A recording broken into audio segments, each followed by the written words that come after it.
Hello, it's me, it's Craig at Fludded. How are you doing? Well, I'm famous. I've been on television.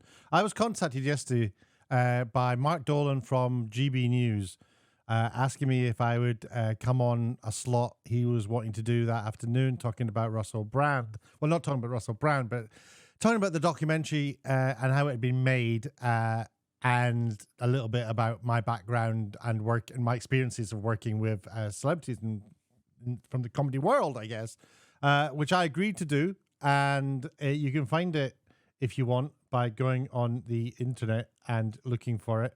In fact, I'll play you a little bit here just because he bigs me up so ridiculously well that I couldn't really have got between 2006 and 2013, which he denies. To reflect further, I'm delighted to welcome barrister and former TV star Jerry Hayes and TV producer and director Craig Duncan, who's worked with some of the biggest names in the world of comedy and entertainment and is the star of his own popular TV channel on YouTube, Fludded, F-L-U-D-D-E-D, for anyone that wants to check him out. Now, Craig, welcome to Mark Dolan tonight. You know the entertainment industry inside out. I do. What's your reaction to this bombshell story? It's there. It's what I'm saying over there. This is the video now. I didn't want to watch the documentary. I was trying to avoid it because I don't have a television license. I had to go to my mother's house to watch it when you asked me to do it. Right. And so that's it. That's it. You can go and watch that. I'll probably upload it myself. I'll definitely put a link to this video down in the description. So it's a great honor to be invited on, and for me, I was super pleased because it's the acknowledgement that I crave that people are listening to what I'm trying to say about the industry and what is going on in it. Also just sort of unveiling how these shows are made and the spirit of how they're made and what people are getting paid and how people are being treated and all the aspects of the television and media industry and everything that's going on. And that's what Flooded's all about. So just to cover some of the things that I didn't get to talk about in the slot, and that's not Mark Dolan's fault, that is my fault. I should have brought them up. There was plenty of opportunity for me to do it, but I didn't do it. But if you haven't seen it, a documentary has been made. It's called Russell Brand in Plain Sight Dispatches, and it is full of accusations against him for misconduct, sexual assault, all sorts of things like that, and worse. I think. I don't know. I'm not really gonna get into that. If these things have happened to these women, that is absolutely appalling, and I don't see any reason why we shouldn't believe women when they say that. So there is massive questions to be raised about, if this was people are talking about, what they calling it, the trial by media. But it's not. In a trial, both sides get plenty of time. What's called discovery, where each side gets to look at each other's evidence. And I'm not really convinced that Russell had much chance to absorb all the information that across the year these journalists had been acquiring to make this show. The show, incidentally, is made almost entirely by women. It's women in it, and you might say, well, that's extremely appropriate. That's how it should be. The cameras are all men. There's like 5 or 6 cameras. There were women editing it. There were 6 editors. There was a film editor. There was a transcriber. Now, I started thinking, well, why would you have a transcriber? And of course, you'd have a transcriber if you're doing interviews with people who are victims of assault. You would interview them probably on camera, and then everything they say would get sort of typed up by somebody. So that's what a transcriber does. But what was curious is that they didn't use a third-party transcription service, which are really cheap. So they obviously want to keep this under their hats. So they had their own transcriber, who was probably just a researcher runner, typing it all up, all the interviews of these. And then what would happen is a producer would get all those words, the transcriptions from the interviews, and they would trim them down into coherent little segments to insert into the documentary. It's a great way of doing it. It makes it simple. But what it also does is it takes away a little bit of how were these words said. You don't hear how they were said. Now, some of the people in the documentary are the actual people, and some of them are actors. And it's the actors part that I kind of have a problem with, because if you are having actors reading words from a transcription, essentially when you give a bit of paper with here's the words you have to say, you're giving them a script. And as soon as you do that, it's like, because the actors are then having to interpret what the person meant and how they felt when they said it. I don't know, maybe they were played the actual videos of the women as they said it. But we're definitely getting shots indicating apprehension, nervousness, sitting at home alone. I mean, just look. There's one of the actors sitting home alone, staring into space.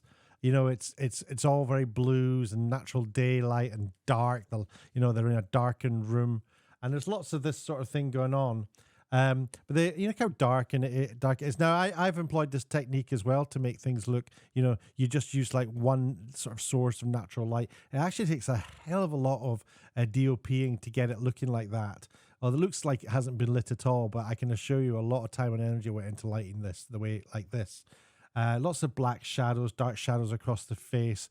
They definitely, I mean, they don't want to present these women telling these stories in some sort of joyful, happy skippy sort of play park or whatever, do they? They don't want to do that on a bouncy castle. They want to reflect the tone of what it is they're actually talking about. But what they're actually talking about is being assaulted by somebody, a celebrity. And for me or for you, you should be asking yourselves, well, isn't that enough? But no, it's not enough, because what we do in documentaries is we add music to the program makers don't think what they're saying is horrific enough. They have to try and make it more horrific, but it is horrific enough. There's no gradations of how horrific an attack like that is on a woman, and it's absolutely appalling. But then to try and make it more so by adding the music just makes me think that they don't think it's all that appalling, which I'm sure they do. But but they're making that's just the thing. They're making a documentary every morning. The director, I do have her name somewhere. The director would bounce into the edit suite. They had 6 editors working on this and a film editor, and the director would bounce in with their cappuccino and sit down at the edit, all happy, bouncy, cheerful. Oh, what have you been editing, Jim? Because I think most of the editors were men. There was one woman, I think. And it'd be all smiles and happiness. But that's how it is, because you're making a TV show. You're not reliving these women's experiences, but you want to portray. You want people to be coming away going, oh my God, I am so mad about what has happened, right? And you should be mad about what has happened, but it's very difficult. Imagine, put it this way, and I do say this in the GB News interview or conversation, that imagine that a lawyer could play music as a witness is giving evidence in a court case. Imagine they could say, oh, hold on, before you answer that question, click, and then you start hearing this. So yeah, he attacked me, and I've never really recovered from something like that. And see, I'm doing it right now. I'm doing it right now in front of you. This is what happens. This is what we do. It's what I was started. You get it. You get it. But they go beyond that. They have actors, they have this person here. This is an actor. This woman's story is being told by an actor. And this is a carefully worded line here. The words spoken are her own. Now, don't think that the words you're hearing or the voice you're hearing is the voice of the victim. You're hearing the voice of an actor. But what's interesting is they filmed it, even though it's just an actor, just somebody you can go and hire yourself from Stage Magazine or wherever actors live. When they're trying to sell themselves to be on shows, this person they're filming it like they're trying to hide her identity. Why would you do that if it's an actor? It doesn't really make much sense. So they have this actor, and look how apprehensive she is. She's sitting alone with her back to the window, and is she talking there? I can't remember. This part here, this is this actor, I think it's an actor, is actually speaking. And look at the expression on the face. This is acting out trauma.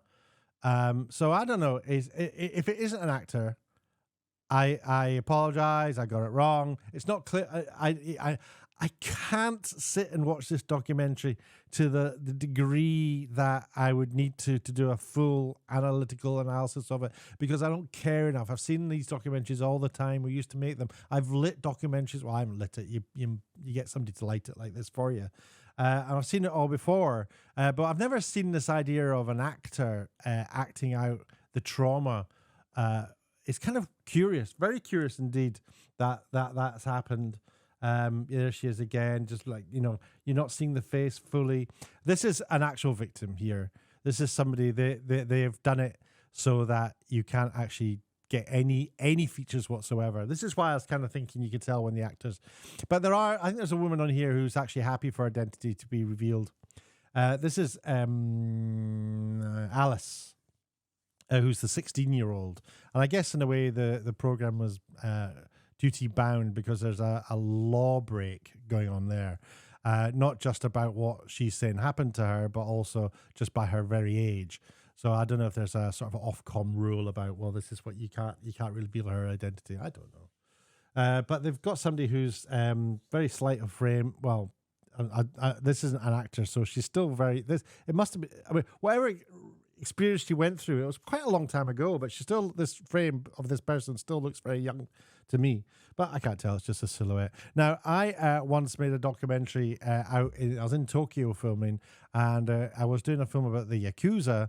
And we had a Yakuza guy with all his tattoos. If you don't know, Yakuza all wear tattoos under their white shirts. They're business people by day, and by night they're kind of murdering people. So we met this Yakuza guy at a tattoo parlor, and I said to him, look, can we interview you? And he said, sure, you can interview me. I had to do this for an interpreter, obviously, because he didn't speak English, and I don't speak Japanese, so... this isn't exactly what he said. Yeah, you can interview me, but you must hide my identity. And I'm like, oh, right, okay, yeah, sure. All right, then I agree. Let's do it. And he's like, okay. So we put him against the window, just like this shot. We put him against the window and we film him in silhouette. Now, I would much rather film him that way than just have him standing there, to be honest with you. It is much more mysterious. It's so much more impactful to have the silhouette. So I would probably aim to try and hide him as much as possible to create that illusion of, not revealing their identity, because it makes it look like what he's done is even worse. He's broken the law. So it is a big thing to actually do the silhouette, and program makers, that's something that they want. So that's kind of some of the things I didn't get to talk about. Oh, the other thing I didn't talk about was on the documentary, they had somebody called Lorraine Heggessy. If you don't know, go and look her up. She's got a Wikipedia page. She was the head of children's when I started at the BBC, and she's a wonderful, wonderful, wonderful person. She then got controller of BBC One, and I couldn't have been happier. She's just such a lovely, sparkly, supportive, friendly. She notices you and she pays attention to you, and she always asks you how you're going, even if you're the bottom of the pile in terms of the hierarchy that goes on in television. So she's a friend of people like me in the industry, and I think herself acknowledges that there needs to be changes.